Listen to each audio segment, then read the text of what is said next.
vamos a empezar a grabar porque luego se me olvida. Ok. Vamos a hablar ahora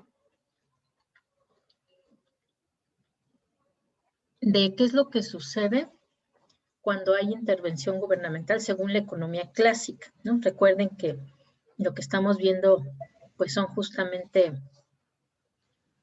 modelos y particularmente son como los más básicos, y decíamos que el modelo lo que busca es aislar los comportamientos de variables para posteriormente ir integrando más variables que describen de forma más precisa la realidad económica, ¿no? Entonces, vamos a ver esto que sucede, ¿no? Particularmente con los precios cuando hay intervención gubernamental.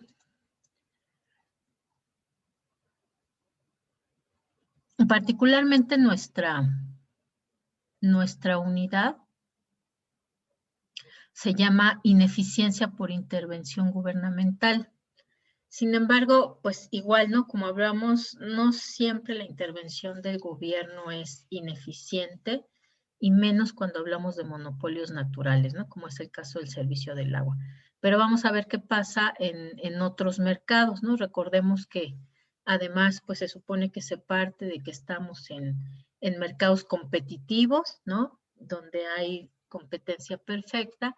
Y bueno, sí, efectivamente, en mercados con competencia perfecta o mercados muy competitivos, podría haber variaciones cuando hay intervenciones gubernamentales que finalmente podrían convertirse o traducirse en ineficiencias, ¿no? Pero bueno, se los comento para que pues también lo tomemos desde ese enfoque, ¿no?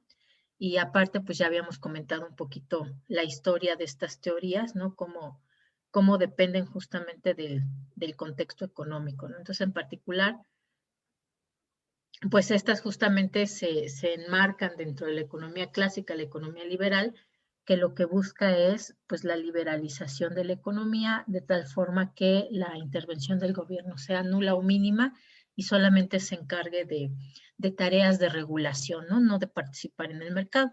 Sin embargo, eso dice el modelo, ¿no? Pero ya habíamos comentado que ya cuando hablamos de la economía real, pues hay muchas variables que intervienen y particularmente en los bienes públicos, pues además son públicos porque es difícil que un particular se interese en resolverlos o en proveerlos debido a que el objetivo o como tal no se van a obtener grandes tasas de ganancia, ¿no? Entonces, vamos a ver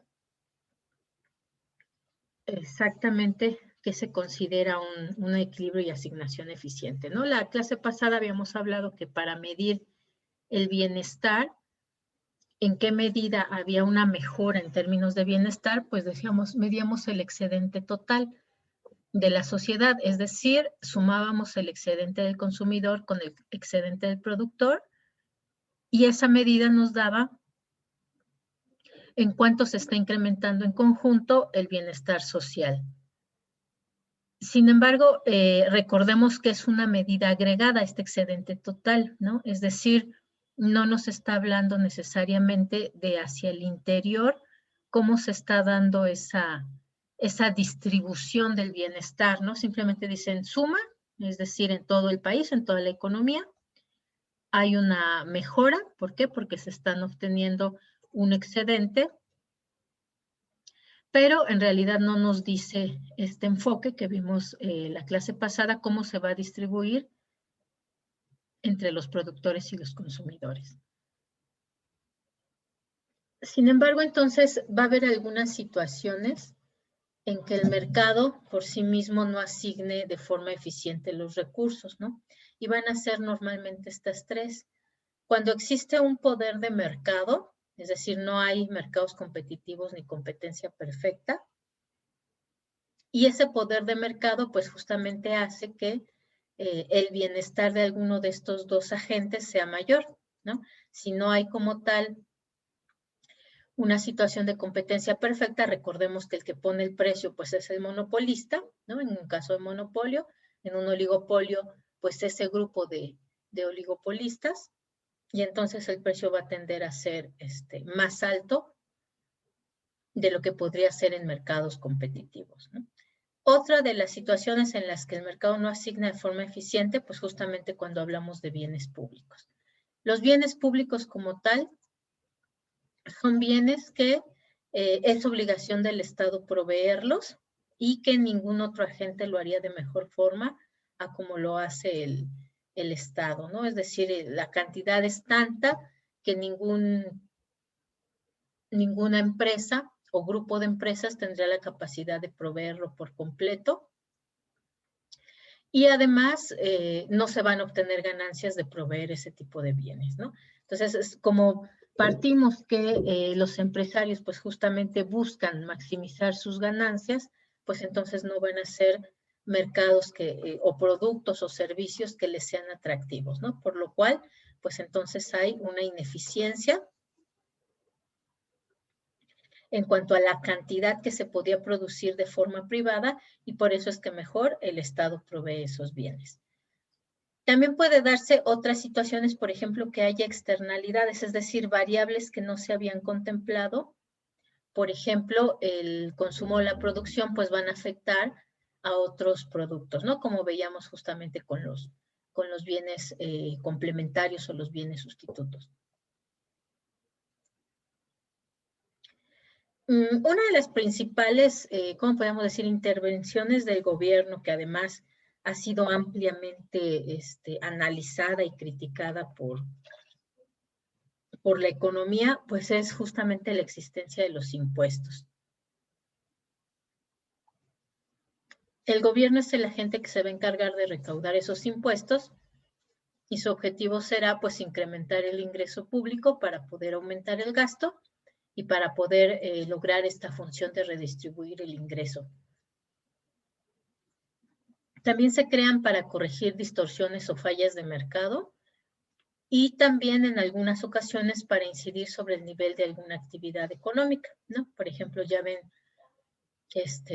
que cuando fue hace 3 años, 2016, justamente se modificaron el IEPS, ¿no? El Impuesto Especial sobre Productos y Servicios, y se agregó la comida con alto valor calórico, ¿no? Entonces, pues es una forma de modelar esa actividad económica, que se disminuya la cantidad de azúcares que traen como tal esos alimentos o esos productos, o que la gente deje de consumir en grandes cantidades esos productos. Vamos a encontrar que hay diferentes tipos de impuestos. Puede ser impuestos que tienen un monto fijo. Por ejemplo, a la gasolina por litro se le carga una cantidad, ¿no?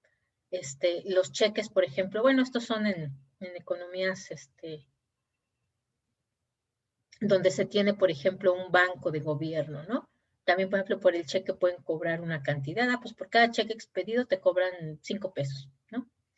Existen impuestos que son proporcionales, es decir, que se miden en función de un porcentaje. Por ejemplo, el impuesto que se le carga a las empresas, que es el ICR. En nuestro país va del 8 al 35% del porcentaje de utilidades de las empresas, ¿no? ¿De qué va a depender? Bueno, pues justamente del giro de la actividad económica, del tamaño de la empresa, cuál es ese tipo de porcentaje que va a pagar.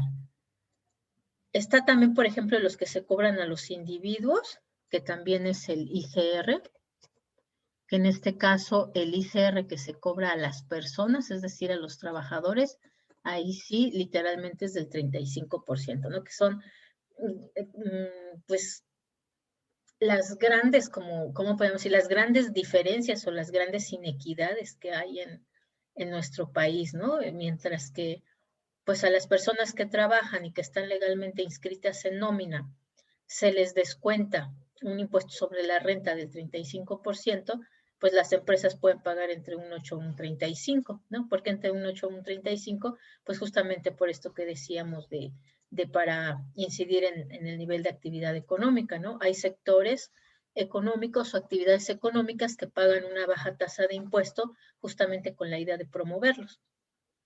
O también, pues hay diferentes tipos de de materiales, de insumos de materias primas que las empresas pueden deducir, de tal forma que aunque a lo mejor inicialmente la tasa de ICR que debían pagar era 35%, pues terminan pagando una tasa muy más baja por todo aquello que pueden deducir como parte de sus actividades económicas.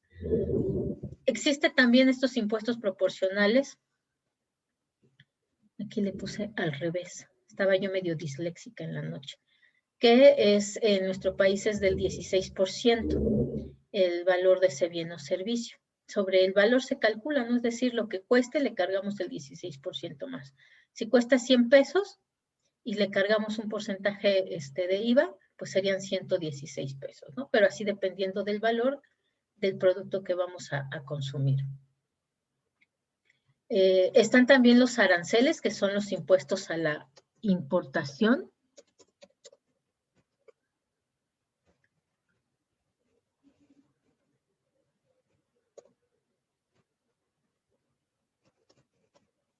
A la importación. Una vez le ponemos para que quede más claro. Y bueno, en nuestro país ya es bastante bajo, oscila alrededor entre el 5 y el 6%, es decir, ya casi no hay aranceles y si acaso se cobran por cuotas arancelarias. Entonces, en realidad, la tasa es bastante baja, ¿no? Y con tantos acuerdos económicos comerciales que tenemos, pues en realidad hay una gran cantidad de países que pueden enviar productos a México y que no van a pagar ningún tipo de arancel o de impuesto, ¿no? Pero bueno, también existe.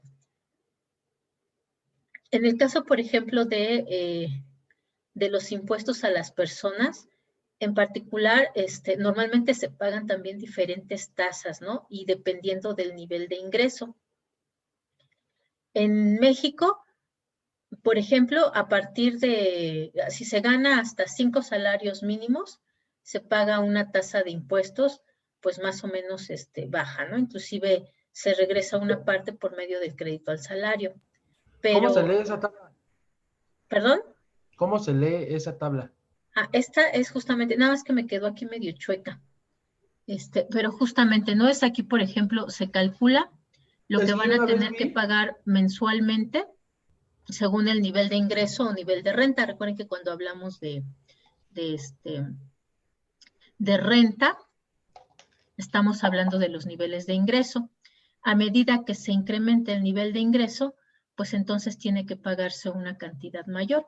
Por ejemplo, seguramente han ustedes escuchado que normalmente si las personas ganan menos de 400,000 pesos, bueno, aquí serían 400,001, no tienen que hacer declaraciones, ¿no? de impuestos. Automáticamente lo que se ¿cómo podríamos decir? Lo que le deduzca el patrón es lo que va a pagar. Y después, ¿cómo podríamos decir? Y después de esa cantidad no se va a cargar ninguna tasa adicional. A medida que se incrementan los niveles de ingreso, entonces sí ya se va cargando una tasa adicional de impuestos. Aquí, por ejemplo, dependiendo del tipo de actividad, ¿no? Van a pagar entre 13.5 a ¿cómo se llama? A 30% más por esa cantidad adicional que va después de los 400,000 pesos, ¿no? Que va a partir de los 401,000 pesos. Y entonces, obviamente, a medida que se gana más, también teóricamente tiene uno que pagar más impuestos. Por eso es que se tiene que hacer declaración, porque entonces revisan específicamente cuál es el nivel de ingresos dentro de qué categoría se paga y esa categoría va a establecer una tasa de impuestos, ¿no? Esa tasa de impuestos también dependiendo del tipo de actividad o demás tipos de actividad, porque algunas veces este nivel de ingreso se alcanza porque las personas tienen diferentes niveles de ingreso o diferentes trabajos, ¿no? Más de uno. Entonces, se va a calcular la suma de los dos y eso va a ser un nuevo nivel, ¿no? Por ejemplo, si nosotros en cada trabajo ganamos 200,000 pesos al año, supongamos, en realidad estaríamos pagando una tasa de impuesto muy baja, estaríamos pagando solamente el 35%, además, cada uno de nuestros trabajos con ese beneficio de apoyo al salario. Pero una vez, si nosotros sumamos esos 200 más 200, ya nos dan 400, ya tendríamos que hacer nosotros nuestra declaración y entonces empezaría a cargarse el impuesto sobre 400,000, ya no sobre 200,000. Por eso es que tenemos aquí, ¿no? Que ya puede ir de 0 a 13.5%, porque entonces, dependiendo de las actividades que se realizan, ya podría empezarse a cargarnos un impuesto, ¿no? Voy a actualizar esta tablita porque esta no es tan nueva, y si quieren la checamos la próxima clase, para que vean más o menos cómo están establecidos esos rangos, ¿no? Y a veces sí suele ser un poco complicado el presentar las declaraciones de impuestos, pues porque exactamente tenemos que saber cuáles son esos rangos, cuáles son las tasas que se cobran, qué es lo que nos permiten deducir para poder determinar específicamente cuánto es lo que tenemos que pagar, ¿no? Y bueno, por eso es que también suele haber, pues yo no diría evasión de impuestos, porque no se hace como de forma dolosa, particularmente del lado de las personas, ¿no? Sino porque en realidad es muy complicado, o sea, realmente tiene uno que contratar al contador para que te diga en qué rango de ingresos te encuentras y cuál es entonces la tasa que te corresponde pagar y además cuál es la cantidad de gastos que puedes deducir y los tipos de gastos, ¿no? Según tu régimen en el que estás tributando para definir exactamente cuánto vas a pagar, ¿no? Entonces, este asunto de pagar diferentes tipos de tasas obedece también a un criterio que se le llama equidad vertical, que parte de que, pues, quienes ganan menos tienen que pagar menos impuestos y quienes ganan más, pues, tienen que pagar una tasa mucho mayor de impuestos, ¿no? Y esa es, pues, como una de las formas de distribuir ese ingreso que tiene el Estado y por eso justamente la creación de impuestos, ¿no? Particularmente a las personas. Sin embargo, en el caso de las empresas, pues muchas veces es diferente porque no necesariamente quien más gana es quien paga más, porque ya dijimos que depende de la actividad económica, depende en qué estado esté instaurada la empresa, esté instalada, ¿no? Y depende de si hay algún tipo de apoyo que esté dando el gobierno a ese sector en específico, pues va a depender esa cantidad de impuestos que tienen que pagar y además la cantidad de gastos y costos que puede deducir. Y aquí tenemos ¿no? Un ejemplo de más o menos cuánto se paga de ingresos sobre la renta. Normalmente en todos los países siempre se va a pagar una mayor cantidad de ingresos sobre la renta porque grava absolutamente todo lo que genere ingresos como parte del proceso de producción, ¿no? Entonces, va a gravar a las personas y va a gravar a las empresas. Después normalmente viene el IVA, que es el impuesto al valor agregado. Ese tiende a ser más bajo que el de la renta, pero es el segundo, ¿no? Y particularmente en nuestro país, pues es una tasa alta en comparación con otros países. En Estados Unidos el IVA se paga normalmente por estado, entonces hay estados donde se paga el 4% de IVA, donde se paga el 10% de IVA. Entonces ahí va a variar, pero normalmente, como además se aplica a un grupo grande de productos y servicios, entonces, y normalmente a todo lo largo del territorio nacional, pues normalmente va a ser el segundo en mayor volumen, ¿no? Después vienen otro tipo de impuestos, por ejemplo, los productos específicos, en nuestro caso el IEPS, ¿no?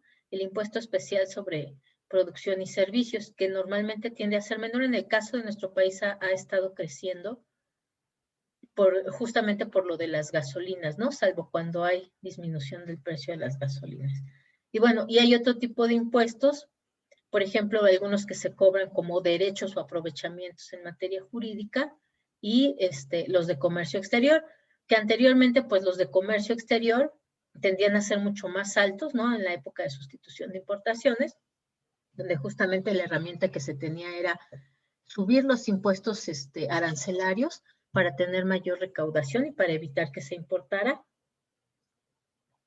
Pero a medida que entró el modelo económico neoliberal, que justamente lo que buscaba era disminuir las barreras al comercio, pues tendió a verse bastante disminuido, ¿no? Es decir, antes alrededor, en México llegamos a tener hasta alrededor del 70% de impuesto en aranceles, y les digo que actualmente pues ya es algo así como el 5, el 6%.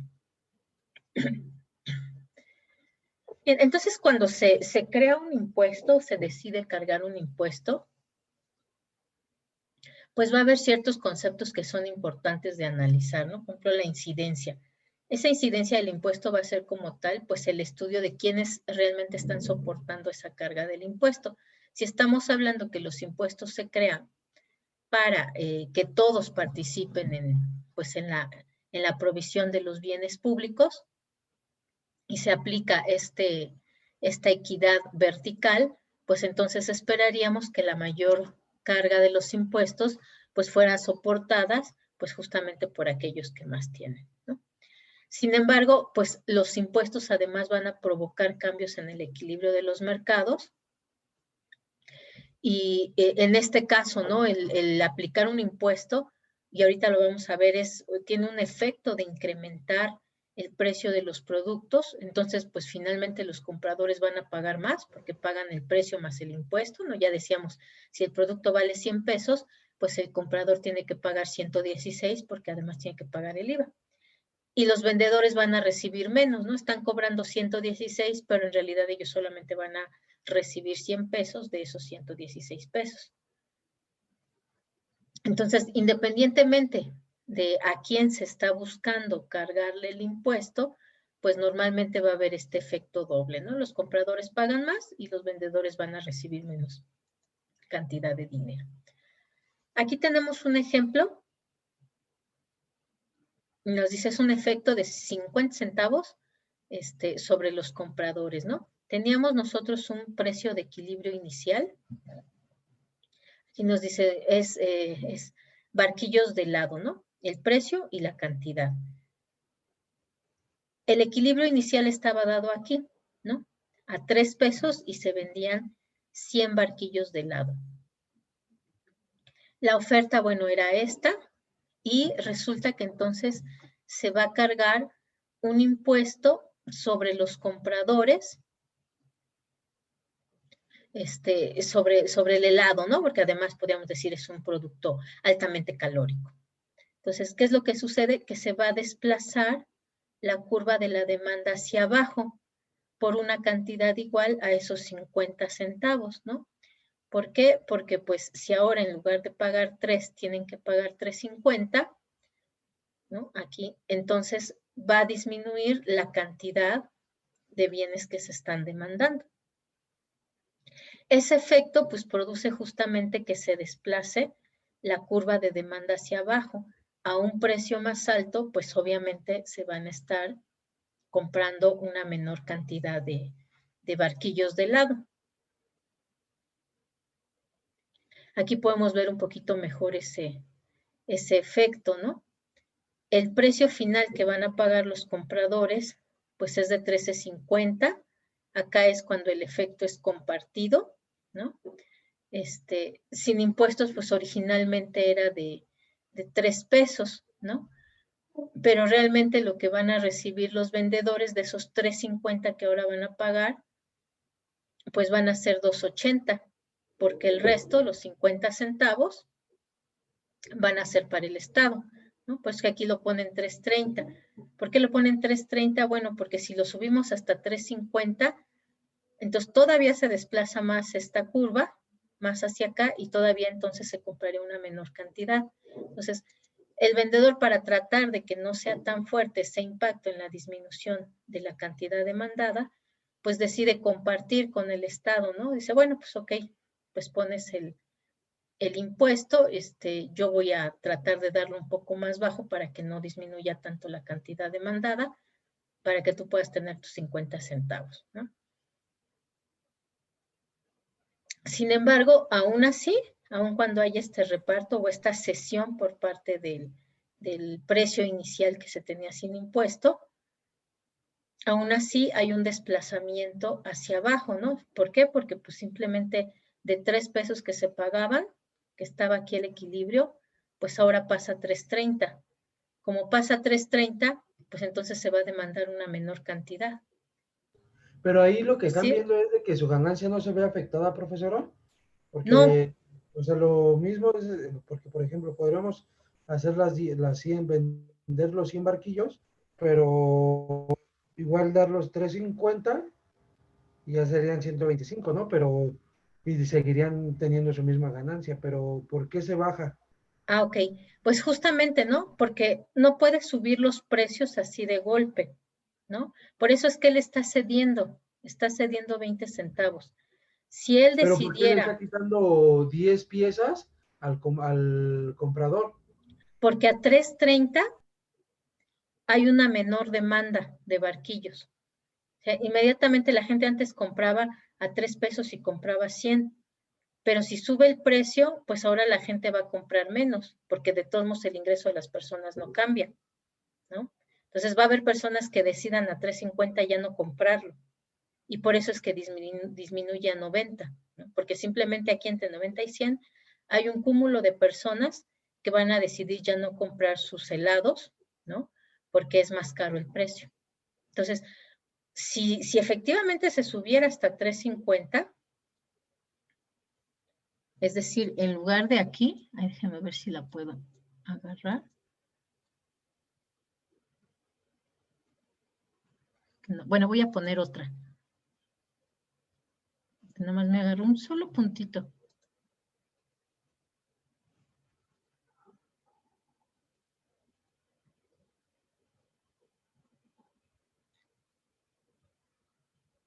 Por aquí estaría más o menos el 3.50, ¿no? Pero vean qué es lo que pasa. Que a 3.50, que estaría aquí el precio, sobre la curva de demanda, esta sería la cantidad que ahora se estaría demandando, que sería prácticamente menos de la mitad, ¿no? Entonces, justamente para evitar que esto suceda, que ahora haya una cantidad tan pequeña, bueno, no sería aquí, porque esta es la demanda 2, esta sería más bien acá, ¿no? Si lo consideramos sobre la misma línea. A 3.50 sería alrededor de 75, 80 personas las que comprarían. Obviamente, si se ofrece una menor cantidad, pues obviamente la ganancia de los que venden los barquillos de helado, pues va a ser mucho menor, ¿no? Porque antes vendía 100, ahora vende 80. Entonces, para tratar de evitar que se dé ese efecto de contracción de la demanda y que entonces ahora se desplace hasta acá, hasta los 80, pues es que decide ceder, ¿no? Ceder 20 centavos, con tal que se paguen los 50 centavos de impuesto, lo voy a poner yo a precio venta 3.80, voy a recibir yo ahora 2.80. Es con la idea de que no se contraiga la demanda y no deje de vender una gran cantidad de helados de barquillo, ¿no? Entonces, de entrada, aquí lo que se afectaría sería la cantidad y el precio. El precio como tal de mercado no, pero al haber un impuesto, eso sería una situación como si se estuviera incrementando el precio, ¿no? Pero no basado en los costos, sino basado justamente en esa carga de impuesto. Y entonces el efecto sería mayor precio y menor cantidad. Es decir, nos estamos alejando del horizonte porque recordemos que decíamos que a medida en que esta curva de demanda se vaya alejando más, pues quiere decir que está alcanzando mayores niveles de bienestar. Por lo tanto, a medida que esta curva se vaya acercando hacia el origen, pues quiere decir que estamos teniendo menores niveles de bienestar. Entonces, ese sería el efecto. El efecto si se comparte, ¿no? Porque ya vimos aquí el efecto. Si no se comparte, simplemente se carga de 3 a 3.50 el impuesto, entonces sería todavía mucho más baja la cantidad que se puede ofrecer en el mercado. Y aquí viene, ¿no? Esto es prácticamente la misma y bien explicado, ¿no? Los 50 centavos están aquí, están compartidos. Disminuye, entonces se cumple esto que decíamos acá arriba, disminuye el precio que reciben los vendedores y también disminuye la cantidad que ellos ofrecen en el mercado o que les demandan en el mercado. Y los compradores finalmente van a tener que pagar una cantidad más alta y también van a poder comprar una menor cantidad de bienes, ¿no? Entonces, ahí está la afectación de poner un impuesto a cualquier producto. Por eso ven que cuando hablan, ahora que estaban hablando de que se iban a incrementar los impuestos a la economía digital, ¿no? Por eso es que luego brincan, ¿no? Dicen, no, pero ¿cómo? ¿Cómo que nos van a poner impuestos, no? Si nosotros ya de por sí pagamos un ICR, ¿por qué además ponerle un impuesto a la economía digital? Pues justamente porque este es el hecho, ¿no? Es decir, como lo que percibe el comprador es que es más caro, ¿no? Porque él realmente pues no percibe que esto es para impuestos y que los impuestos le van a beneficiar, ¿no? Sino es lo que percibe que ahora es más caro. Entonces, si es más caro y mi nivel de ingreso no se incrementa, pues entonces yo estoy teniendo que limitar la cantidad que voy a comprar de ese bien, porque ahora tengo menos dinero disponible para poder asignarlo a esas compras. Entonces, como hay esa percepción de que ahora es más caro, pues claro que va a disminuir esa cantidad que se intercambia en el mercado, ¿no? Tanto la que venden los oferentes como la que compran los demandantes. Y en ese caso, bueno, se distribuyen la carga del impuesto. ¿Qué es lo que había pasado particularmente en nuestra economía? Que normalmente nos trasladan directamente los impuestos, ¿no? Si se crea un nuevo impuesto, si se incrementa la tasa de impuesto del IVA o se crea un nuevo impuesto IEPS, ¿no? O graba un nuevo producto, normalmente no hay este reparto. Normalmente a nosotros nos cargan completamente los 50 centavos, ¿no?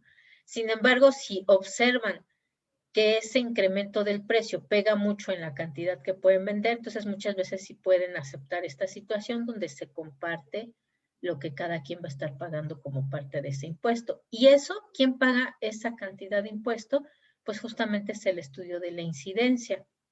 Aquí en particular, la mayor carga recae pues en el comprador, ¿no? Porque el comprador antes pagaba 3, ahora va a pagar 3.30, es decir, paga 30 centavos de impuesto. El productor vendía a 3 pesos, ahora va a vender a 2.80, él está cargando con 20 centavos de impuesto, ¿no? Entonces podríamos decir que en este caso la incidencia es mayor sobre el comprador, porque él paga 30 centavos, mientras el otro está pagando 20 centavos. Si ese impuesto se aplica en lugar de a los compradores, es decir, en lugar de al IVA, se aplica a los vendedores, como IEPS, impuesto especial sobre productos y servicios, pues entonces la que se va a desplazar es la curva de oferta. ¿Cómo se desplaza? Pues se desplaza hacia arriba. ¿Eso qué quiere decir? Que bueno, antes con este precio de mercado, que se encontraba en equilibrio y que no tenía impuesto, la oferta pues ponía en el mercado 100 unidades a este precio de 3 pesos. Sin embargo, ahora se le carga a los vendedores esos 50 centavos, ¿no? Aquí todavía tenemos el caso anterior, donde quien paga sobre todo es el comprador, pero si se cargara solamente a los vendedores, es decir, en vez de que ellos estuvieran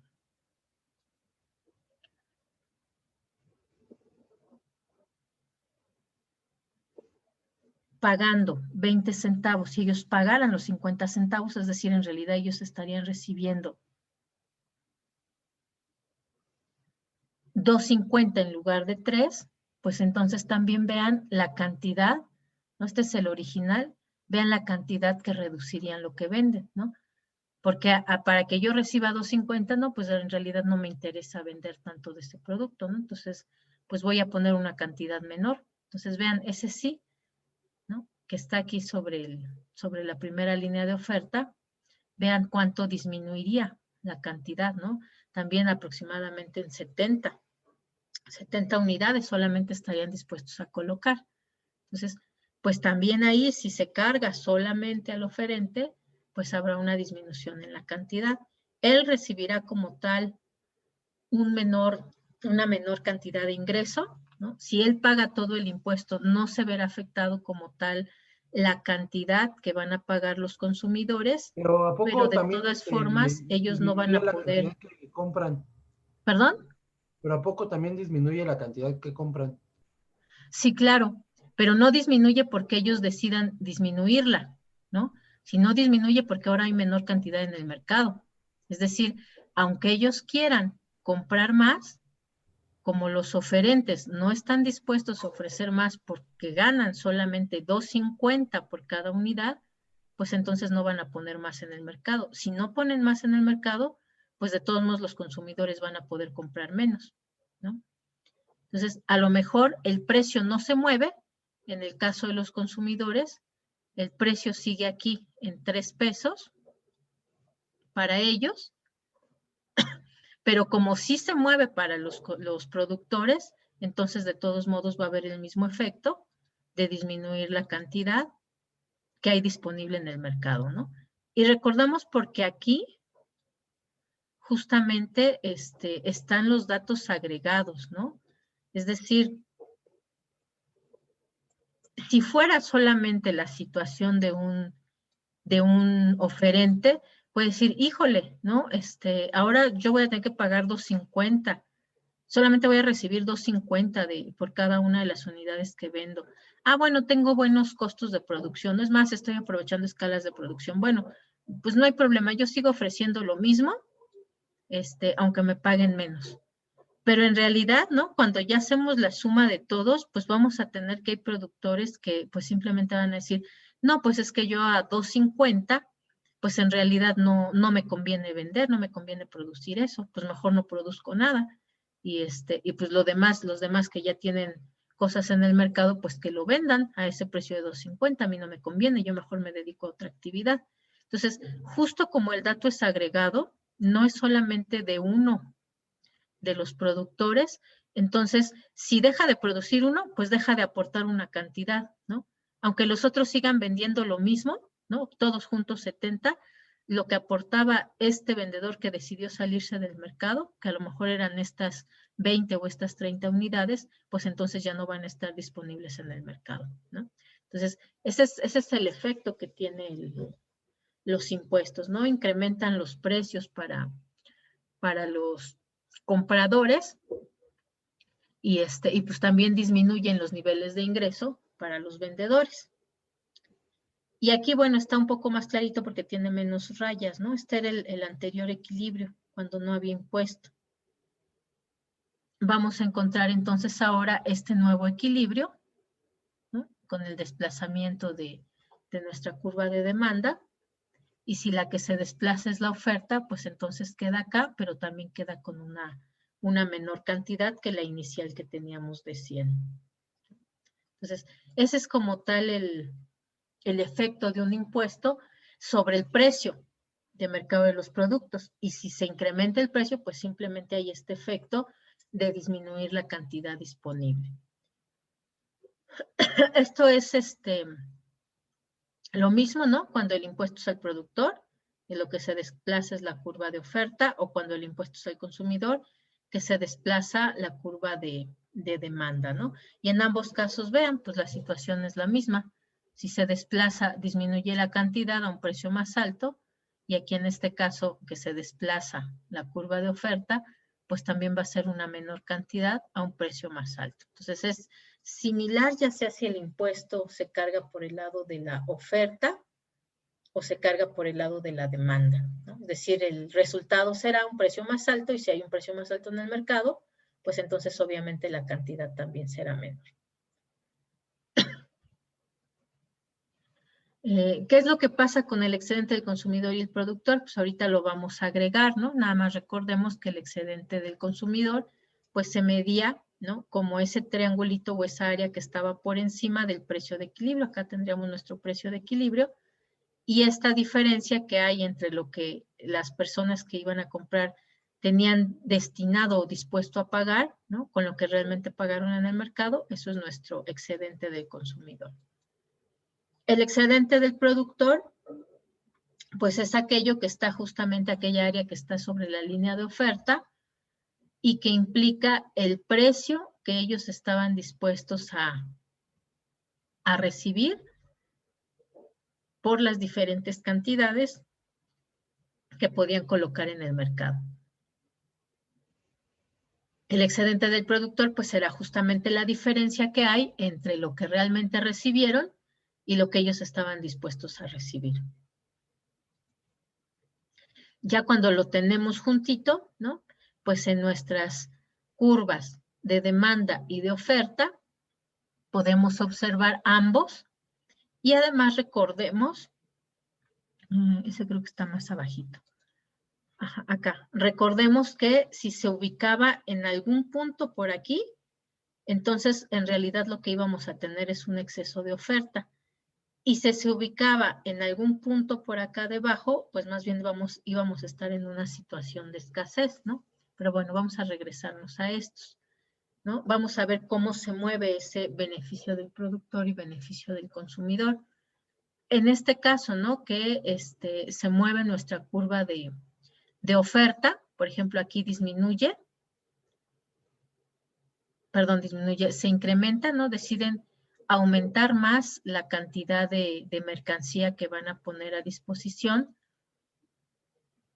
pues entonces como tal, nuestro excedente del productor que antes se localizaba a partir de este punto hacia acá, ¿no? Sería esta área, ahora va a incrementarse, ¿no? Vean. En el caso del excedente del consumidor, que inicialmente tenía esta área, que está aquí, si entonces se expande la cantidad que pueden comprar, entonces en el nuevo equilibrio, pues el excedente del consumidor también sería mayor, ¿no? Estaría hasta acá. Es decir, va a estar dado por lo que van a pagar menos de los que estaban dispuestos a pagar precios más altos, más ahora los nuevos que pueden entrar a comprarlo por esa disminución en el precio y incremento en la cantidad, ¿no? Entonces aquí se ve qué es lo que pasa con el excedente del consumidor.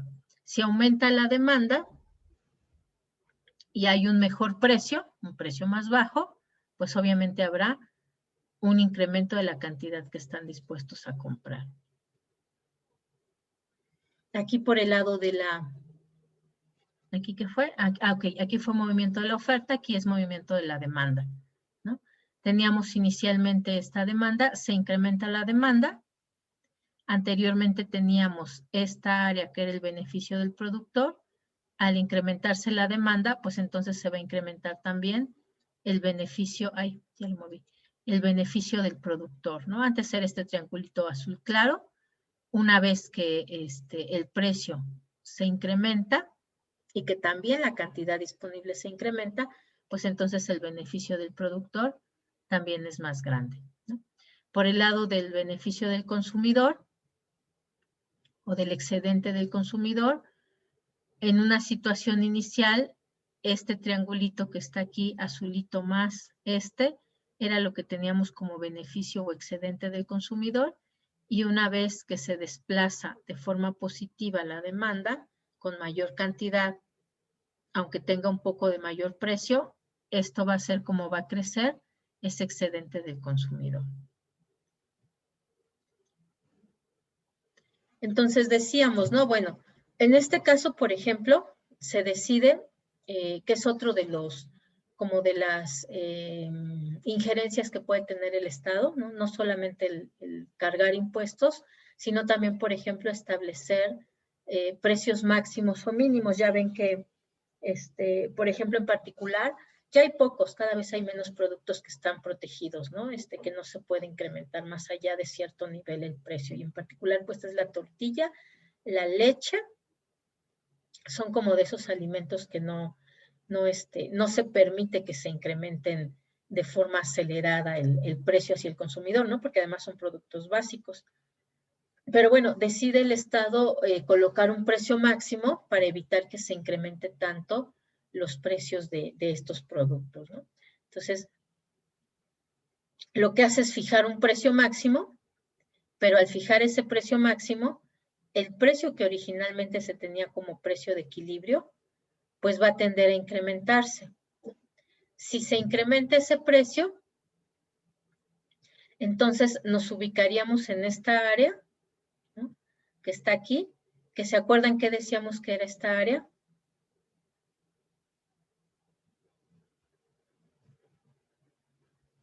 No era El excedente.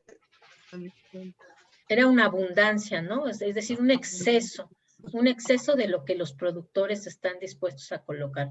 Porque obviamente si el precio es más alto, pues más productores van a querer vender, ¿no? Porque es atractivo. Entonces, este era un exceso de oferta. Pero, pues no necesariamente se va a incrementar de forma inmediata la cantidad, y más si son de productos básicos, ¿no? Normalmente tienen un tope, porque ya platicábamos que cuando aumenta, por ejemplo, el ingreso de las personas, pues normalmente esos productos básicos no los consumen, ¿no? Sino que buscan otros productos de mejor calidad. Entonces, en lo que resultaría sería en un exceso de oferta. Pero por otro lado, ¿no? Si el precio como tal es un precio máximo que está por debajo del precio de mercado, ¿no? Que es esta situación, el precio máximo que se les permite, porque recuerden que este precio se forma justamente por el costo marginal, es decir, por lo que le cuesta a los productores producir unidades adicionales. Entonces, está dado por su costo también, ¿no? Entonces, si ese precio máximo está colocado por debajo de ese precio que ellos ya habían calculado, entonces este nuevo equilibrio se va a desplazar, ¿no? También hacia abajo, ¿no? Aquí estaría, pero en cualquiera de estos puntos de este triangulito, pues en realidad lo que nosotros tendríamos es una escasez. A este nuevo precio, pues los oferentes no están dispuestos a ofrecer esta cantidad, ¿no? Que ofrecían en el equilibrio. En el equilibrio estaban dispuestos a ofrecer X asterisco, ¿no? Pero una vez que se pone el precio máximo y que está por debajo, pues ellos lo que están dispuestos a ofrecer es esta cantidad, ¿no? Que es X con el precio máximo. No esta, X asterisco. Entonces vamos a tener que en este triángulo, es decir, va a haber una escasez en la cantidad que está dada entre el precio máximo establecido por el gobierno y el precio de mercado. Esta es la situación que decíamos, ¿no? Si se establece un precio mínimo y ese precio mínimo está también por encima del precio de mercado, pues sí van a haber más oferentes que quieran ofrecer mercancías, pero pues a ese precio más alto, pues no va a haber quien las demande, porque disminuye la cantidad de personas que van a querer comprar a este nuevo precio que es más alto que el de mercado, ¿no? ¿Y qué es lo que se va a generar entonces? Es un exceso de oferta. Va a haber mucho material disponible, pues las personas no lo quieren comprar porque está muy caro. De tal forma entonces que va a haber una pérdida de eficiencia cuando nos trasladamos de un equilibrio original a un equilibrio nuevo, ya sea por el lado de la demanda o incluso ya sea por el lado de la oferta, ¿no? ¿Qué es lo que va a pasar? Que se va a afectar ese excedente del consumidor. Puede ser que mejore, pero va a mejorar mientras empeora el excedente del productor. Y entonces, en conjunto, tanto lo que gasta el consumidor como lo que puede gastar el productor para colocar en el mercado sus productos, pues si está a un precio más alto, pues entonces los consumidores van a comprar una menor cantidad, ¿no? Es decir, si está más alto, pues es lógico, se disminuye la cantidad, aunque ellos estén dispuestos a ofrecer mucho más cantidad porque el precio está muy bien, no está alto. Entonces, justamente, ¿no? Lo que se va a afectar sería en este caso estos dos triangulitos que eran nuestro anterior excedente del consumidor y excedente del productor. Si se disminuyen esta cantidad, pues estos dos desaparecen. Y entonces solamente nos va a quedar esto que esté aquí por debajo del nuevo punto de quiebre. Y este será solamente el excedente del productor y este será solamente el excedente del consumidor. Entonces, por eso se considera que son ineficientes, porque en realidad lo que van a lograr es precios más altos con cantidades más bajas, o precios estables, pero con cantidades más bajas. Y como tal, siempre que nos alejamos del origen, vamos a tener mayor bienestar hacia acá pero siempre que nos vamos contrayendo, eso implica que se está reduciendo el bienestar total de la sociedad, ¿no? Ok, lo vamos a dejar ahí porque la próxima clase, este tema de hecho ya es de la unidad 3. Ay, fíjense, pensé que me iba a dar tiempo a empezar con la Hoy son unidad 2 horas, profesora.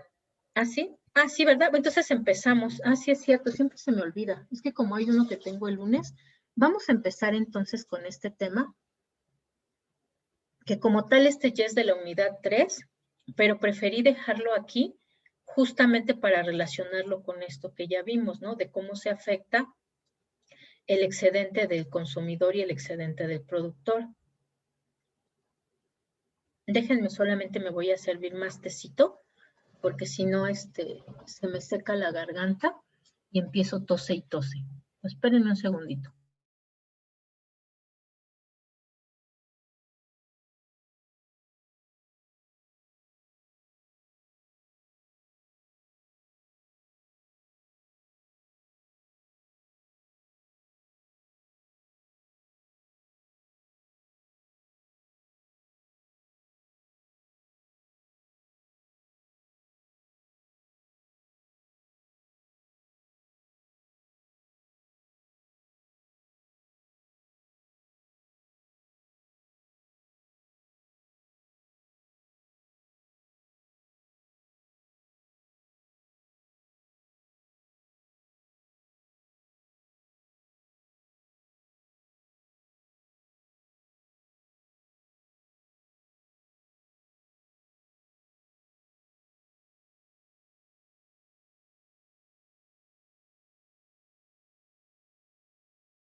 Listo, chicos, perdón, es que tenía que enviar un mensaje y aproveché de una vez para enviarlo. Bien, entonces vamos a ver, ¿no? Aquí ya vimos por lo menos 2 casos que nos explican por qué es ineficiente la intervención gubernamental en los mercados, ¿no? Y decíamos, se dan 2 situaciones. Una, cuando se establece un impuesto, ¿no? Que de hecho es la más estudiada, porque pues se busca obtener, como digo, se sabe que es indispensable el cobrar impuestos para poder proveer ciertos productos o servicios, pues lo que se busca es tratar como de encontrar el impuesto más idóneo o el impuesto óptimo, le llaman, para que ni la gente deje de pagar impuestos, ni deje de comprar y se deprima la actividad económica, ni los productores tengan que cargar con todo el impuesto, ni tampoco ellos decidan salirse del mercado porque pues no están obteniendo las ganancias que esperaban, ¿no? Entonces, sobre eso hay una gran cantidad de estudios en materia de economía, porque además pues se van, diríamos, tropicalizando, ¿no? Es decir, adaptando a las diferentes condiciones de los países. Algo muy interesante, por ejemplo, es que hay países donde la tasa de impuestos es altísima, particularmente, por ejemplo, en los países escandinavos, específicamente en Noruega. En Noruega llegan a pagar hasta, hasta un 70% de impuestos, ¿no? De forma conjunta, es decir, si se suman justamente el, el ICR más el IVA, más los impuestos que tienen, por ejemplo, a gasolinas, más bla, bla, bla. Entonces tienden a pagar una gran cantidad de impuestos, ¿no? Su carga fiscal es muy alta. Y la gente lo paga, ¿no? O sea, a pesar de que los impuestos son muchos, la gente lo paga, porque además, pues también ellos tienen condiciones, ¿cómo podríamos decir? Condiciones de gobierno también muy buenas, ¿no? Es decir, sus carreteras son excelentes, y ellos mismos lo dicen, ¿no? O sea, pagamos muchos impuestos, pero los pagamos, estamos de acuerdo en pagarlos, porque en realidad se ve, o sea, se observa los beneficios, ¿no? De pagar esa gran cantidad de impuestos. Tienen además situaciones, de seguridad social que son muy benéficas. Todos tienen acceso a servicios de salud, también todos ellos tienen, bueno, ¿cómo se llama? La licencia por maternidad se reparte en partes iguales a hombres y mujeres, ¿no? Es decir, las mujeres creo que tienen 3 meses de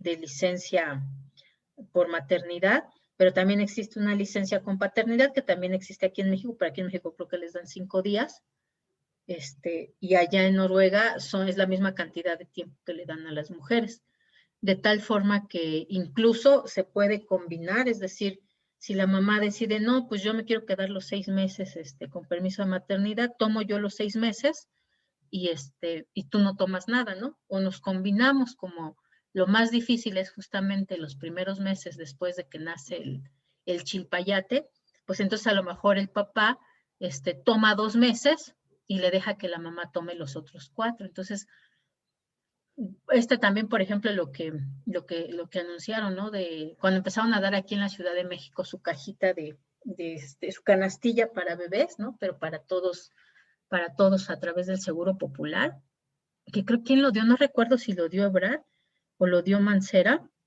¿Ustedes no se acuerdan? ¿Sí llegaron a escuchar sobre esa cajita de maternidad?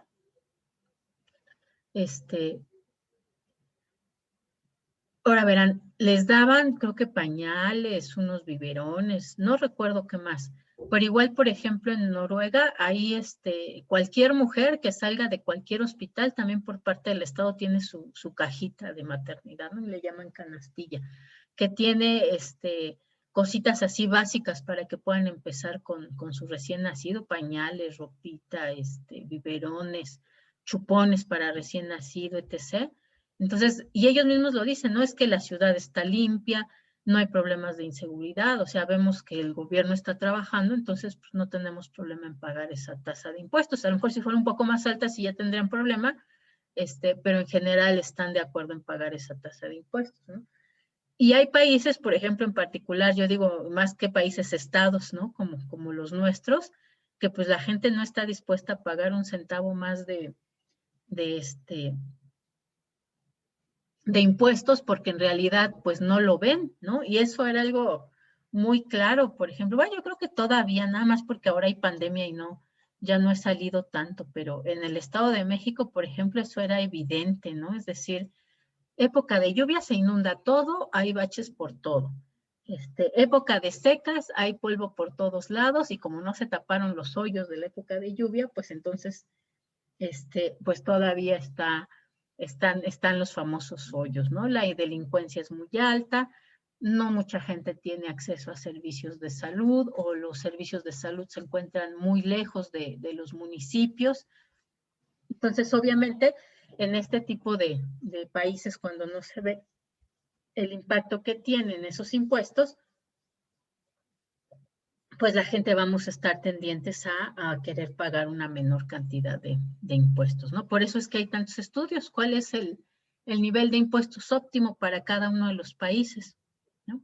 Y bueno, también ya vimos entonces este impacto que hay cuando se deciden colocar precios, ¿no? Y este asunto de los precios máximos y mínimos también se aplica y también se ha estudiado, actualmente ya no tanto, porque se supone que ya se habían desaparecido estos precios de garantía, ¿no?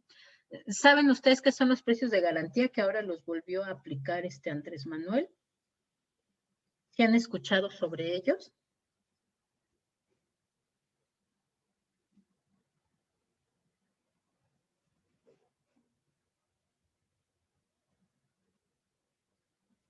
¿Nadie ha escuchado sobre los precios de garantía? No, yo Pues no. estos precios de garantía son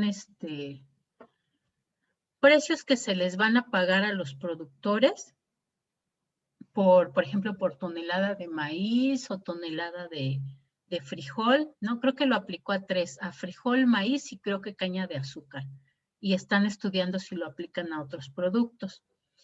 El objetivo de aplicar esos precios de garantía, pues es asegurarles sobre todo a los pequeños productores, que pues van a poder vender sus cosechas y las van a vender a un precio razonable, ¿no? Que no, para evitar justamente lo que sucede mucho, que los intermediarios, pues les compran sus cosechas bien baratas y como pues ellos no pueden irla a vender a otro lado, no tienen dónde almacenarlo, no tienen dónde transportarlo, pues aceptan, ¿no? Que les den incluso por debajo de su costo de producción, con tal de mover su cosecha. Entonces, para evitar eso, pues establecieron estos precios de garantía, ¿no? Que estos precios de garantía, pues eran como comunes allá en la época de los 70s, no solo en nuestro país, sino en todo el mundo, ¿no? Como una forma de proteger al campo, o algunas actividades, por ejemplo, en Europa, a los lecheros y a los productores de jugo de naranja. En México, pues igual era para maíz, para frijol, para alfalfa, creo que también, en aquella época, ¿no? Y pues quien los gestionaba era a través de Conasupo, ¿no? Se pagaban esos precios de garantía, Conasupo compraba ese maíz, ese frijol, y a través de Conasupo era también como se vendía a la industria y a las personas. Cuando viene el viraje neoliberal, ¿no? Dicen, no, o sea, son ineficientes porque si tú les pagas un precio a esos productores, ellos no van a buscar mejorar sus costos de producción, ¿no? Pues como para qué si ya tienen asegurado que lo pagan. ¿Y para qué van a producir más? Pues si tú ya les estás asegurando el pago por una cantidad independientemente de lo que produzcan. Entonces, pues se consideró que efectivamente eran ineficientes, ¿no? Y de ahí vienen estos análisis de los precios máximos y mínimos, porque finalmente al comprar esos productos básicos, pues también se buscaba que Conasupo los colocara en el mercado con un precio mínimo, ¿no? Que era esta situación. Un precio máximo para los consumidores, ¿no? Que no fuera demasiado alto para que todo el mundo pudiera comprar maíz, frijol, azúcar, alfalfa para los productores, y entonces pues decían, pues justo esto es lo que pasa si tú pones un precio máximo, ¿no? Los que no reciben esos precios de garantía, y que sus costos son más altos, por eso es que ofrecen este precio, pues ya no van a querer producir. Entonces, si no producen, lo que vas a tener es escasez, porque ya no van a satisfacer esta cantidad, sino que ahora se va a ofrecer una menor cantidad. Y eso era lo que pasaba, ¿no? Con estos precios de garantía al momento de trasladarlos al mercado. En el caso de los precios mínimos, pues también se establecía, ¿no? Que el precio mínimo que se les iba a pagar era tal, ¿no? A los productores. Pero entonces también eso generaba, ¿no? Que pues muchos quisieran producir, oye, pues el gobierno te va a comprar, ¿no? Entonces, pues tú produce, no importa qué calidad de maíz, no importa si te endeudas, finalmente el gobierno es el que te va a comprar el maíz a un precio mínimo. Entonces, ¿qué era también eso lo que provocaba por el lado de la oferta? Pues un exceso de oferta, ¿no? Entonces, justo de esas situaciones viene ese análisis de los precios máximos y mínimos, ¿no? De cómo afectan el mercado. Y pues deducían que sí, efectivamente, se afectaba el mercado haciendo más cara la producción para las empresas que usaban como materia prima ese maíz y ese frijol, ¿no? Y no hacía que los productores fueran más competitivos, que buscaran integrar tecnología para bajar sus costos de producción y después ya no necesitar esos precios de garantía, ¿no? Finalmente, pues ya sabemos que Conasupo quebró y hubo que desaparecer los precios de garantía. Bueno, no hubo que desaparecer, ¿no? Es decir, ya los gobiernos con modelo neoliberal decidieron eliminarlo. Ok, entonces estábamos por acá. Ok, ¿cómo vamos a analizar en qué proporciones se va a distribuir entonces esa carga del impuesto, ¿no? Ya veíamos anteriormente que dependiendo si se adopta un precio mínimo máximo, si se carga un impuesto, pues sobre alguien recaerá, ¿no? Y en estos casos era como que un modelo muy amigable donde decía, pues se reparten, carga más el consumidor, pero pues están repartiendo el vendedor y el productor esa parte de impuesto nuevo que se tiene que pagar. Pero bueno, también se hace el análisis de sobre quién va a recaer, ¿no? Y nos dice, bueno, pues ahí va a depender de la elasticidad de la oferta y la demanda. ¿Qué es la elasticidad? Pues la horizontalidad o verticalidad de las curvas. ¿De qué depende esa horizontalidad o esa verticalidad? Pues de qué tan rápido reaccionan o qué tan fuerte reaccionan a cambios. Si ustedes recuerdan, nuestra demanda estaba dada por los diferentes precios, ¿no?, que estaban dispuestas a pagar las personas por diferentes cantidades de bienes que pueden adquirir. Por ejemplo,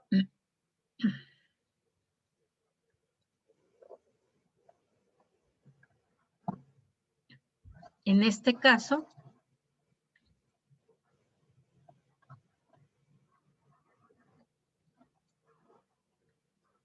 vamos a ponerle todas sus rayitas para que sea más claro.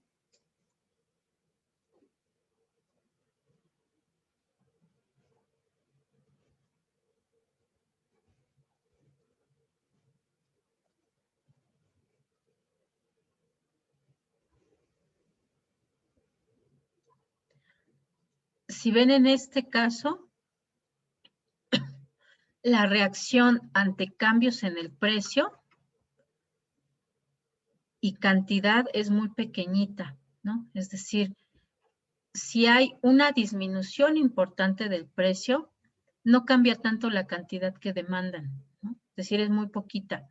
Aun cuando bajó mucho el precio, ¿no? Es decir, vean la distancia que hay aquí, la distancia que hay acá, pues no corresponde a esto, ¿no? Si hablamos de mercados donde la oferta y la demanda son, tienen la misma elasticidad, pues se puede dar esta situación del reparto, ¿no? Pues sí, efectivamente se reparte en la carga impositiva porque la elasticidad es la misma. Pero cuando se dan estas situaciones en que hay diferentes elasticidades, pues entonces también sobre quien se recarga esos incrementos no va a ser de forma equitativa, ¿no? ¿Qué tipo de productos son estos, chicos? Que aunque baje mucho el precio, no aumenta tanto la cantidad que se va a demandar de ellos. Denme algunos ejemplos.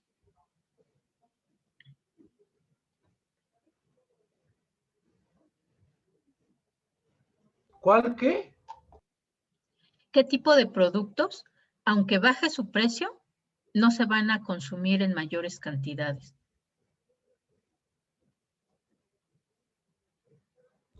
La tortilla. La tortilla, ¿no? Porque aparte tenemos un límite material, tampoco podemos consumir más allá de cierto número de tortillas, ¿no? Entonces, aunque bajara mucho su precio, pues en realidad no se consumiría una gran cantidad más, ¿no? Pues más o menos es la misma cantidad que cada familia consume, ¿no? A lo mejor sí, pues como está barata hay quien aprovechará, pues vamos a hacer chilaquiles, vamos a hacer enchiladas, pero pues también hay un límite, ¿no? No se puede consumir una gran cantidad mayor, ¿no? Entonces, eso es lo que pasa cuando los productos tienen una elasticidad más vertical, es decir, ante varias variaciones en el precio, las variaciones en la cantidad son mínimas. En este caso, nuestra oferta sí es elástica, ¿no? Esta tiende a ser inelástica. A medida que están más verticales, vamos a decir que su elasticidad es igual a 1. Cuando esa elasticidad es igual a 1, ese es en el caso de que esté completamente vertical. Si estuviera así, esta es una demanda completamente vertical, ¿no? Ay.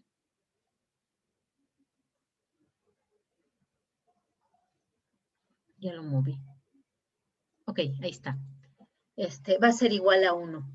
Si nuestra demanda es completamente horizontal, pues entonces vamos a estar hablando de que nuestra elasticidad es igual a 0.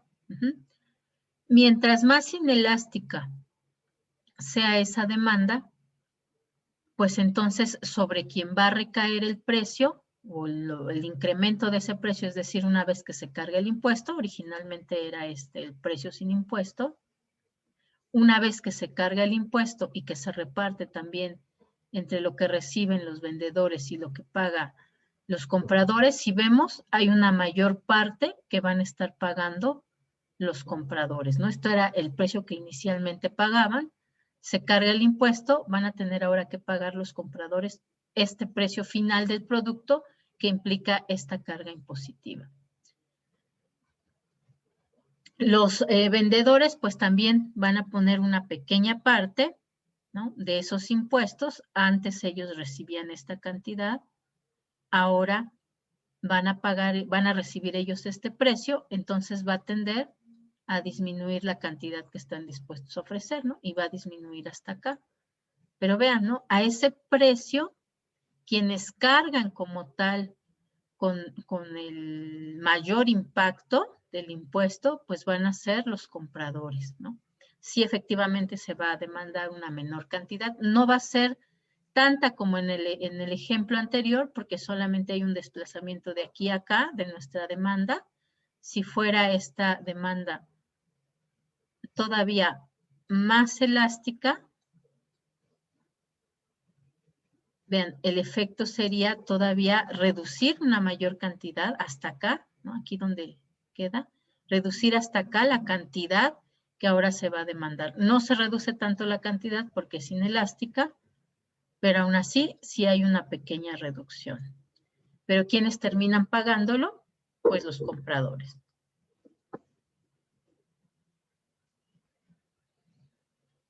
Cuando la oferta es más elástica que la demanda, ¿no? Es decir, está más inclinada, pues entonces el impacto que van a tener que pagar y que va a ser más fuerte, pues es ¿no? El que está aquí en este corchete, es esta distancia. Pues van a ser los compradores o los consumidores. Y lo que van a tener que pagar, aquí me falta un corchete también.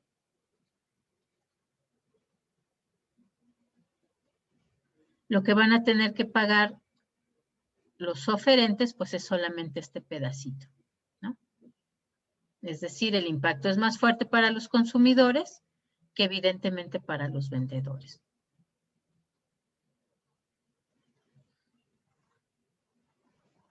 Cuando esta demanda entonces es, bueno, el siguiente caso, cuando la demanda es más elástica que la oferta, entonces la situación va a ser diferente, ¿no? Aquí todavía sigue siendo mi demanda elástica, pero ahora la que es inelástica es mi oferta.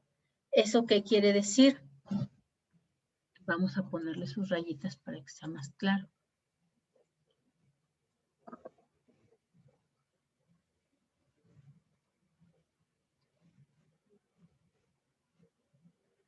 Vamos a ponerla por acá.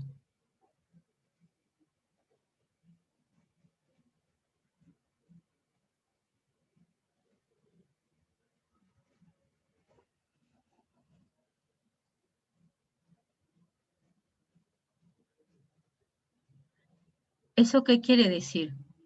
Que ante cambios en el precio, la nueva cantidad que están dispuestos a ofrecer los productores no cambia tanto, ¿no? Por ejemplo, este era el nivel de precios original, los productores estaban dispuestos a ofrecer en el mercado esta cantidad, sube el precio, ¿no? Y la lógica nos dice es que si sube el precio, pues ellos van a desear producir más y por lo tanto van a ofrecer una mayor cantidad en el mercado. Y en este caso sí, se incrementa la cantidad que están dispuestos a ofrecer, pero no tanto, ¿no? Entonces, aquí hablamos de que la oferta tiende a ser inelástica, ¿no? ¿Qué tipo de productos tienen esta situación, chicos?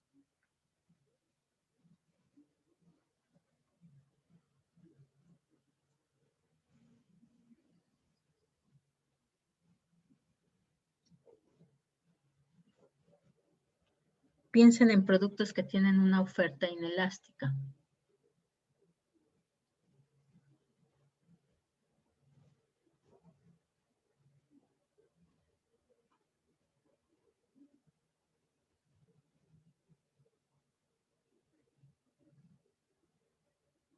Ya vimos, por ejemplo, en el caso anterior, ¿no? Lo del asunto de la tortilla. Esa no se va a incrementar más, pero en este caso ahora es por el lado de los productores. ¿Qué productos creen ustedes que ellos no estén dispuestos a vender grandes cantidades más, aunque haya buenos incrementos en el precio?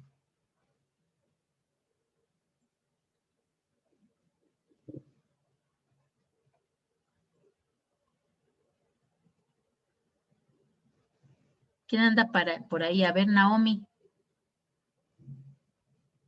O Jorge.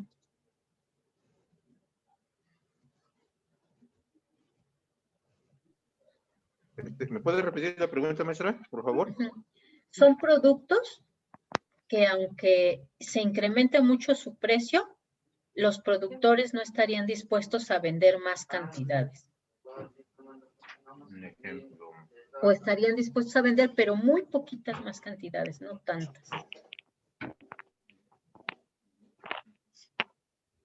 Es la inelástica, pues.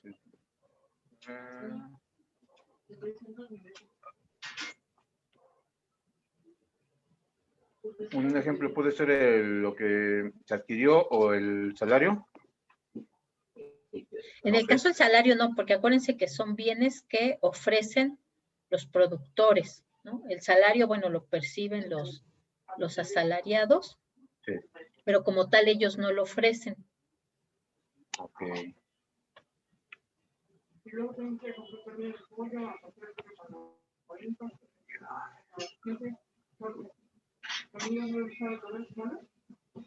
No.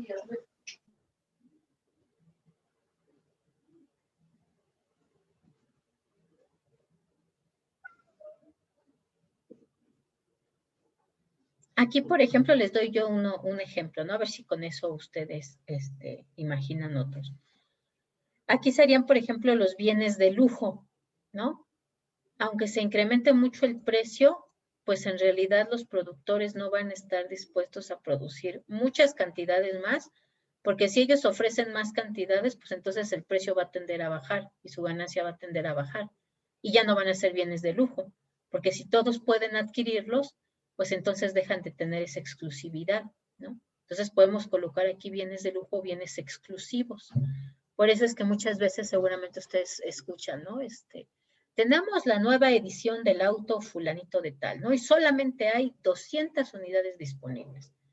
Aunque se incrementara el precio de esos autos, ellos no estarían dispuestos a ofrecer más, pues porque justamente una de las ventajas de comprar un auto conmemorativo o un auto con cierto diseño específico, pues solamente va a estar destinado a unas cuantas personas para que esas personas estén dispuestas a pagar este precio, ¿no?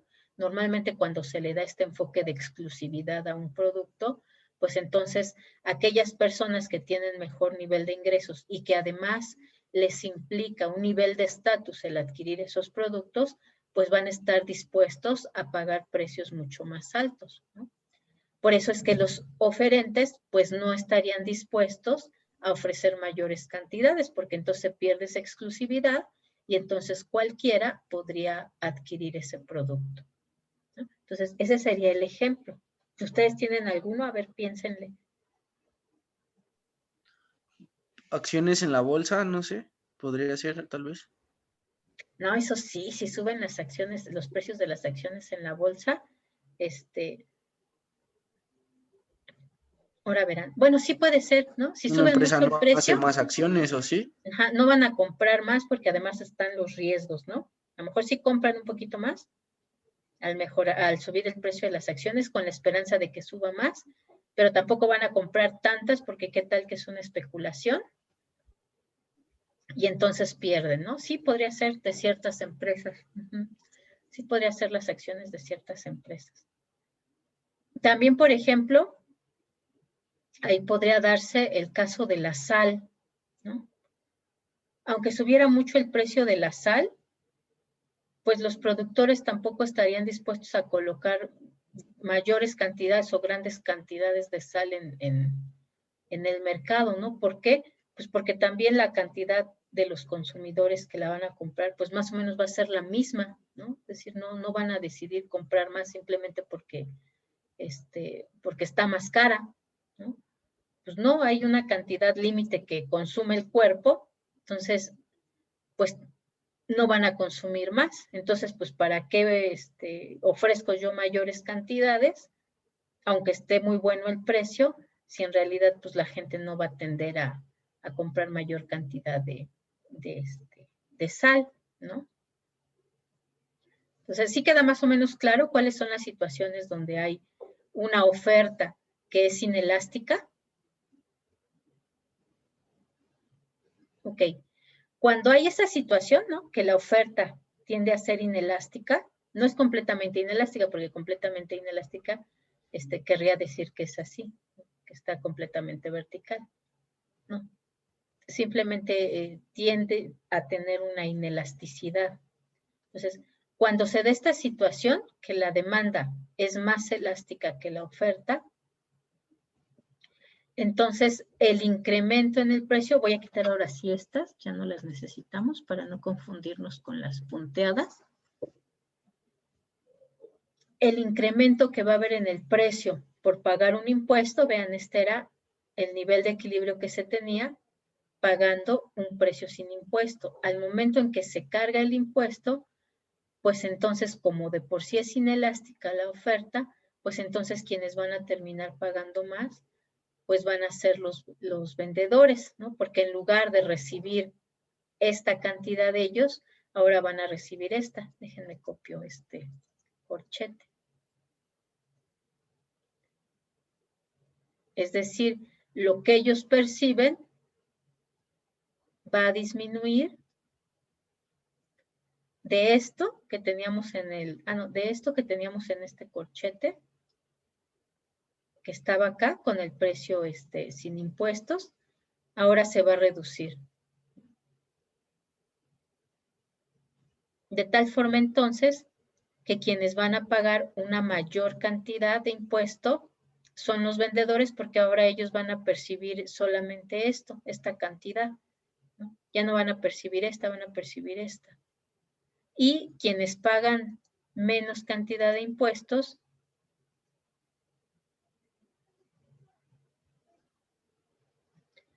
pues van a ser los consumidores, ¿no? Entonces la relación aquí se modifica. ¿De qué depende? Pues justamente de esa elasticidad que pueden tener la oferta y la demanda. Como aquí la demanda es normal, pero la oferta es inelástica, pues entonces quien termina pagando una mayor cantidad del impuesto, pues van a ser los vendedores, ¿no? Y quienes pagan, sí pagan impuesto, pero una menor cantidad, pues los compradores. Profesora, Sí.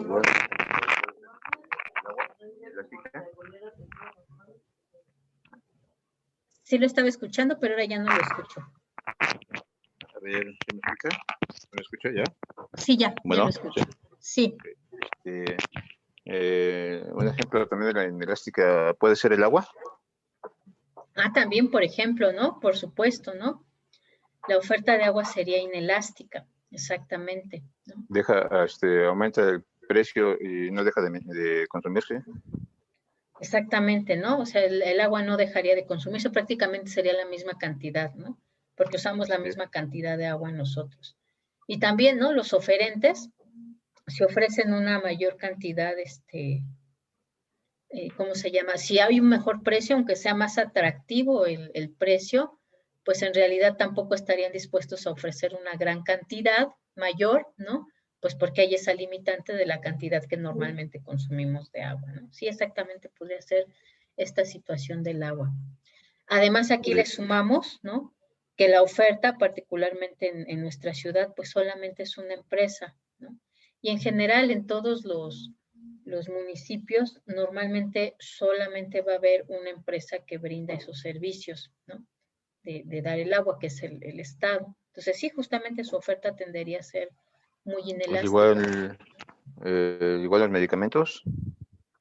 Medicamentos también, ¿no? Claro. Sí, ahí tenemos ejemplos de ofertas, de demandas, ahí sería el anterior, ¿no? Ejemplos de demandas inelásticas. Porque aunque nos pongan una oferta de 10 más 5 farmatones, pues en realidad no vamos a comprar los 10, ¿no? O sea, si necesitamos vitaminarnos, compraremos uno, pero uno que nos dura un mes o nos dura 3 meses, ¿no? O sea, no vamos a comprar los 10, pues solamente porque el precio está mucho más bajo, ¿no? Sí, excelente, sería un excelente ejemplo. Muy bien. Ok, entonces estábamos en este caso. Sí, estábamos en este caso, ¿no? Bueno, que es lo mismo que explicábamos allá, solamente que ahora entonces aquí observamos, ¿no? Nuestra oferta tiende a ser más inelástica, la demanda es elástica, el impuesto se va a recargar sobre los vendedores más que sobre los compradores, ¿no? Obviamente, si el impacto es más fuerte sobre los vendedores, a largo plazo, pues van a tender a salir más vendedores del mercado, pues si ya no perciben ese ingreso que ellos estaban esperando y ahora es mucho menos, si no pueden reducir sus costos de producción, pues entonces van a tender a salir del mercado, ¿no? Entonces, ahora sí podemos ver, ¿no? Cómo se va a distribuir esa carga del impuesto, independientemente si es al productor o al consumidor, ¿no? Porque ya dijimos que si es al consumidor, pues quien lo paga es el consumidor. Y si es al productor, al menos en México, normalmente el productor traslada ese nuevo impuesto al consumidor, ¿no? Porque es, por ejemplo, ¿no? Cuando le pusieron el impuesto especial sobre producción de bienes y servicios a los cigarros, ¿no? Finalmente, pues, el impuesto, ¿quién lo paga? Aunque es un impuesto a la producción, pues finalmente el impuesto, ¿quién lo paga? Es el consumidor, porque pues son los que quieren decidir seguir fumando, ¿no? Entonces, sin embargo, no decíamos, ningún productor va a estar dispuesto a pagar completamente el impuesto, ni tampoco ningún consumidor va a estar dispuesto a pagar completamente el impuesto. ¿Por qué? Porque si se le incrementa mucho su precio, pues los consumidores efectivamente van a dejar de consumir, y si se le carga completamente al productor, pues entonces el productor dejará de producir, ¿no? Entonces, por eso debe de haber siempre... Cuando la cerveza a 65, 70, decían que era cuando se vendía más. Ah, sí, pero eso es como en situaciones especiales, ¿no? De que hay escasez. Y hay mercados donde se venden más, sobre todo porque ahora ya tenemos un mercado más competitivo de las cervezas, ¿no? Es decir, ya encuentran cervezas artesanales y cervezas oscuras y cervezas ámbar y cervezas con toques de café y con toques de frutas y no sé qué tanto, ¿no? Es decir, ya hay muchos competidores. Entonces, por eso se puede dar esa situación, ¿no? Que bueno, a mayor precio, pues se considera que son de mejor calidad o que son mejores, y entonces, pues sí, efectivamente tiende a comprarse más.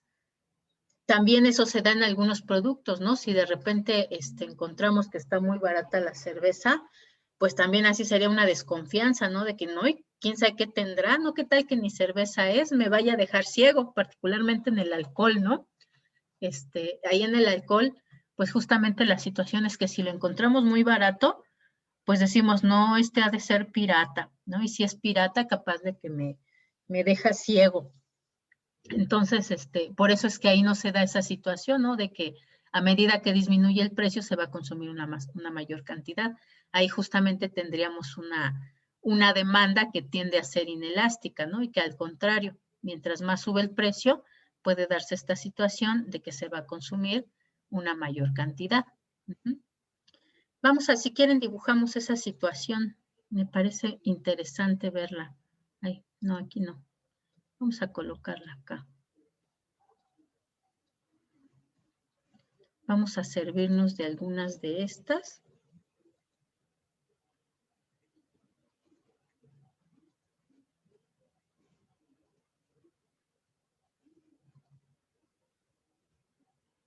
Para retratar esa situación.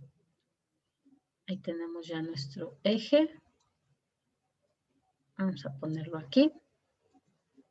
Y ahora nos faltan estas. Esta y esta.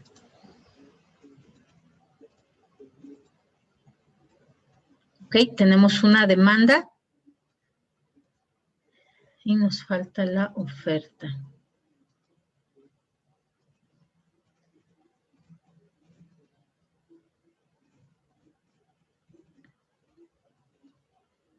En este caso, ¿qué es lo que decíamos, no? Que aunque se incrementara, que aunque disminuyera el precio de la demanda de cerveza, el precio de la cerveza en realidad no se demandaba más, ¿no? Se demandaba menos, porque a mayor precio se estaba demandando más. Entonces, justo el comportamiento de esa cerveza tendería a ser así, ¿no?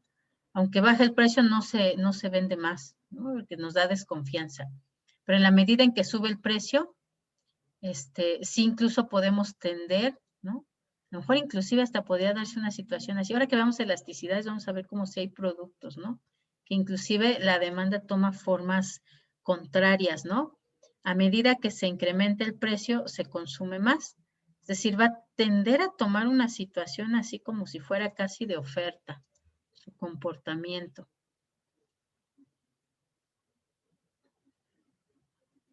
Y aquí lo interesante es justamente sería ver, bueno, cuando sucede esta situación, aunque se le cargara un impuesto y que de hecho de repente en ciertas épocas era la situación que pasaba con los cigarros, ¿no? Porque además el fumar era una situación así como de, pues de modernidad, de liberación, de ser nice, ¿no? Entonces, vean, ¿no? Es decir, suponiendo que aquí está el precio de equilibrio con ese comportamiento de la demanda y también con el comportamiento de la oferta, ¿no? Es decir, a medida que se incrementa la cantidad que los oferentes ponen en el mercado, si se incrementa el precio, obviamente ellos van a querer seguir ofreciendo. ¿Por qué? Porque pues ofrecen más y sube más el precio. Suben más el precio y se vende más, ¿no? Encantados los oferentes. Y pues también ¿cómo se llama? Los demandantes, ¿no? Los compradores, porque pues más precio, más exclusividad, ¿no? Y de hecho fue esa tendencia porque pues salieron primero, creo que eran los cigarros Raleigh, creo que fueron los primeros. Y luego, no, pues que el hombre Marlboro es fuerte, grande, y no, luego que los mentolados, más nice las mujeres, y así, ¿no? Fueron creando un mayor número de cigarros, justamente porque tenía este comportamiento, esa curva de demanda. Y entonces, pues justamente como el gobierno ve estos comportamientos, dice, miren, pues entonces esos son los productos que nosotros podemos grabar, porque si grabamos y les ponemos un impuesto, como tal, los compradores van a seguir comprándolo, ¿no? por este comportamiento de que mayor precio, más nice, entonces lo van a seguir comprando. A lo mejor como tal, los oferentes ya no van a recibir, es decir, su beneficio del productor no va a ser este completo hasta acá, no va a ser todo este triángulo, sino que se va a seguir quedando en este triangulito de acá, ¿no? Que está aquí encima de la curva de oferta, pero debajo de esta línea, pero en realidad no se ven afectados, ¿no? Porque no hay como tal una disminución de la cantidad. Entonces, se sigue incrementando, se sigue desplazando la curva de demanda, se sigue consumiendo más. Aquí ya no solamente es desplazamiento sobre la curva, sino se desplaza la curva completamente. ¿Por qué? Se incrementa el precio, no importa que se incremente el precio, ellos consumen más. ¿Por qué? Porque les da más estatus. Y el equilibrio entonces se vuelve a colocar en un nivel de precios más altos, aun y cuando tenemos esta situación de los impuestos, ¿no? Y sí, efectivamente, sí hay productos así. Son los mínimos, ¿no? Pero sí hay productos que tienen ese comportamiento. Ok, entonces, decíamos que se va a distribuir esa carga del impuesto, pues dependiendo de cuál de los lados de oferta o demanda es más o menos inelástico, ¿no? Si es más elástico, entonces va a recibir menos la carga del impuesto.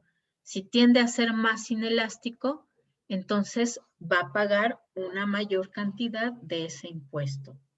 Entonces podríamos deducir, ¿no?, que la carga del impuesto pues va a recaer en mayor medida en quien es más inelástico. Por ejemplo, aquí que inclusive tenemos elasticidades negativas, ¿no?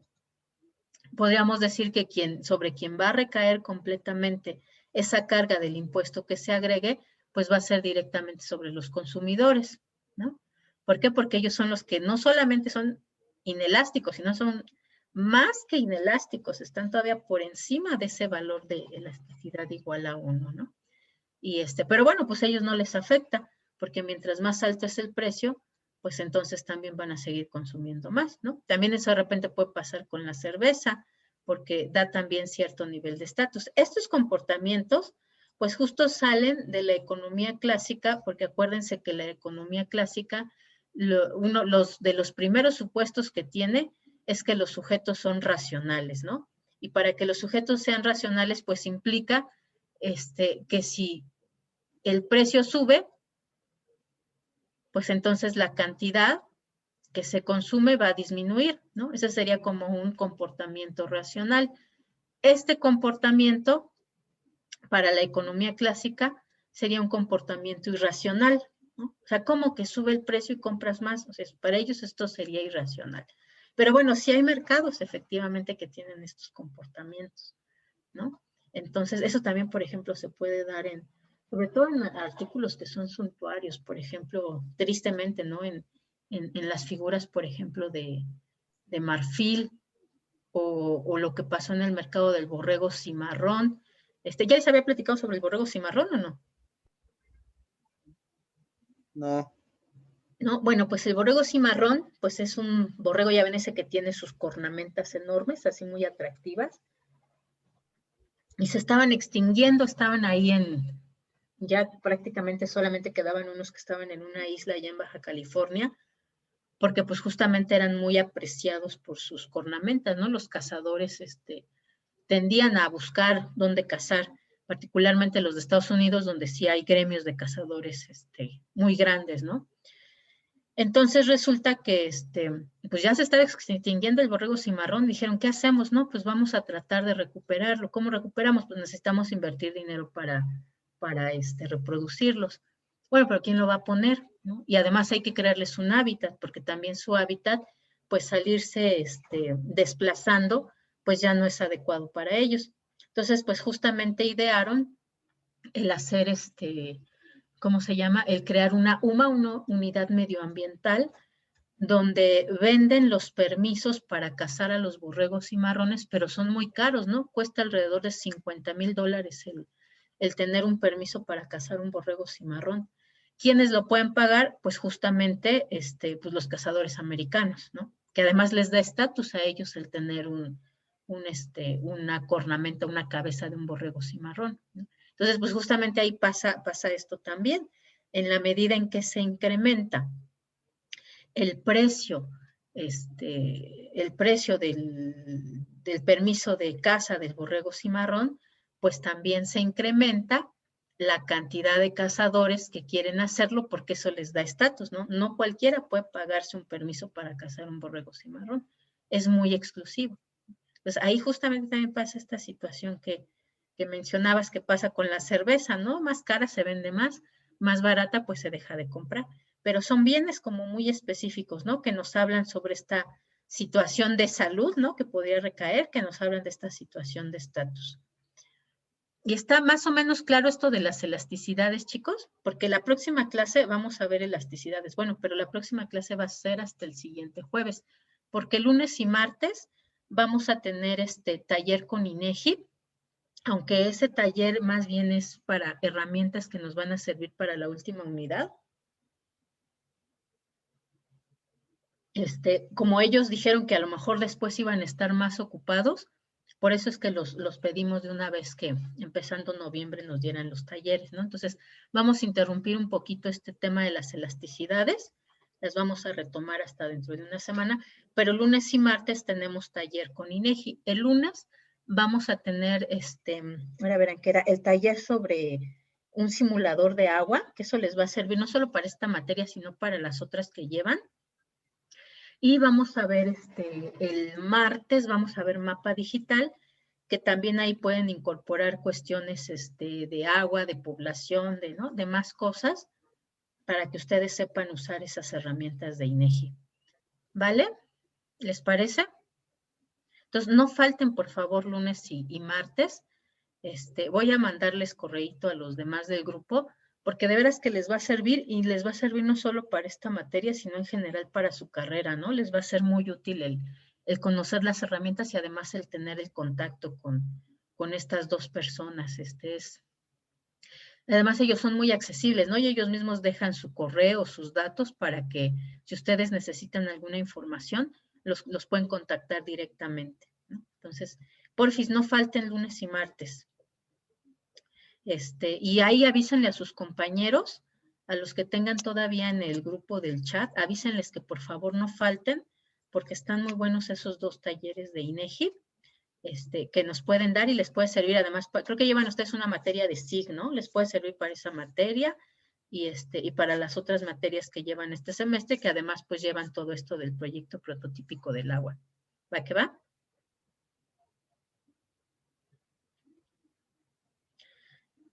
Ok, maestra, ¿está bien? ¿Sí? Sí, está bien. Sí, maestra, gracias. Acá se le Gracias. desactivó su audio. A ver.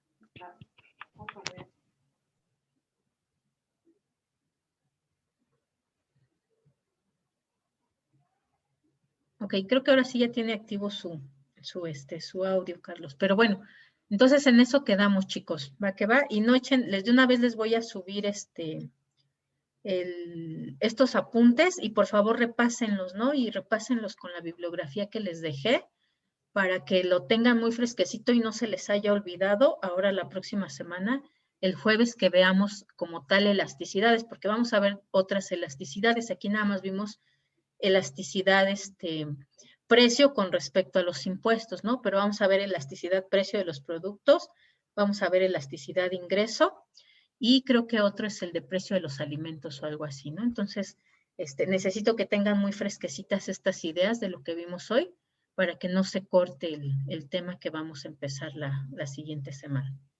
Listo, chicos, pues si no hay más dudas o preguntas, entonces nos vemos el lunes. No se les olvide. Gracias, maestra.